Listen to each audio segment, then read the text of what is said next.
സുഹൃത്തുക്കളെ, 10ാം class ഫിസിക്സിലെ important ആയിട്ടുള്ളൊരു chapter തന്നെയാണ് സൗണ്ട് വേവ്സ് എന്ന് പറയുന്ന ചാപ്റ്റർ. ആ ചാപ്റ്ററിലെ ഓക്സിലറി മോഷൻ എന്ന ഭാഗത്തിൽ നിന്ന് വരാൻ ചാൻസുള്ള ഇമ്പോർട്ടൻ്റ് ആയിട്ടുള്ള 5 ക്വസ്റ്റ്യൻസ് ആണ് നമ്മൾ ഈ വീഡിയോയിൽ ഡിസ്കസ് ചെയ്യുന്നത്. So the first question is what is ഓക്സിലറി മോഷൻ, ഗീവ് എക്സാമ്പിൾ. എന്താണ് ഓക്സിലറി മോഷൻ, കൂടാതെ അവയ്ക്ക് എക്സാമ്പിൾ നൽകുക. Second question, define amplitude, period and frequency, write their SI unit. വ്യാപ്തി, കാലയളവ്, ആവൃത്തി എന്നിവ നിർവചിക്കുക, അവയുടെ SI യൂണിറ്റുകൾ എഴുതുക. Third question, what is the relationship between period and frequency. കാലയളവും ആവൃത്തിയും തമ്മിലുള്ള ബന്ധം എന്താണ്. Fourth question, a pendulum takes 1 minute to complete 30 oscillations, calculate it's period and frequency.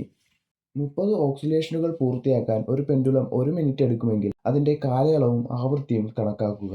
And the last question, what is natural frequency, what factors influence it.